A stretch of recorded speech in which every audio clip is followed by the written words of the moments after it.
болған оқиға. Дүние үшін деп кейбір адамдар мынандай жағдайға да барған уақытысында. Бір адам көлікпен келе жатып, түнде ғой енді. Осындай қашқаған сәтте, түнгі уақытта қаланың ішінде келе жатса, анау адамдар жүретін жолаушы жол дейміз ғой, пешеход дейміз. Сол жерден байқамастан баланы қағып кеткен. Бір жүргізуші кісі. Тоқтай салып, баланы көтеріп, мәшинеге салып, больницаға алып барған.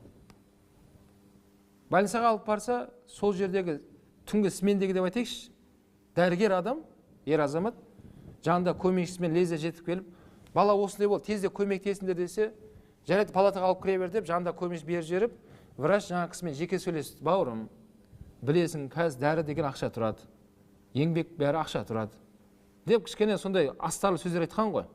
Ана кісі бірден түсініп қойыпты. Бауырым, уайымдама, сен сұраған ақша мен алып келем қазір.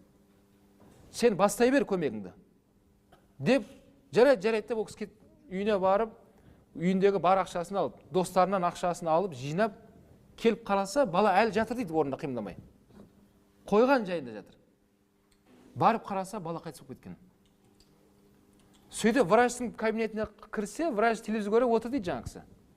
Барып, желкелеп, ашуланған соншалық желкелеп алып, баланы алып келген ғой. Сен өлтірдің да баланы. Қара, сен қарамағанда не болды деп, ақ матаның бесін ашып қараса, бала врачтың баласы болып шыққан. Тіпті қарамағанда ғой қандай бала екен.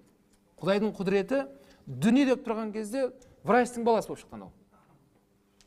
Ол сол күні сменге түскен, ол ойлап отыр, әйел бала шағам үйде, мен балам үйде, әйтеуір бәрі аманшылық. Анасы сол екі кештің арасында баласын дүкенге жіберген ғой. Бар осыны зат алып кел деп. Баласына жолдан өтіп баратқан кезде жаңа қағып кеткен ғой біреу. Сөйтсе, сол врачтың баласы. Енді ана бетін ашқан екен, барып қараса, өзінің баласы өмірден өтіп кетті. Әттең-ай болып жылады, баласын құшақтап, бірақ не? Абай атамыз айтады ғой, қолын мезгілінен кестірмеді. Бауырлар, бұл дүние деген сондай нәрсе.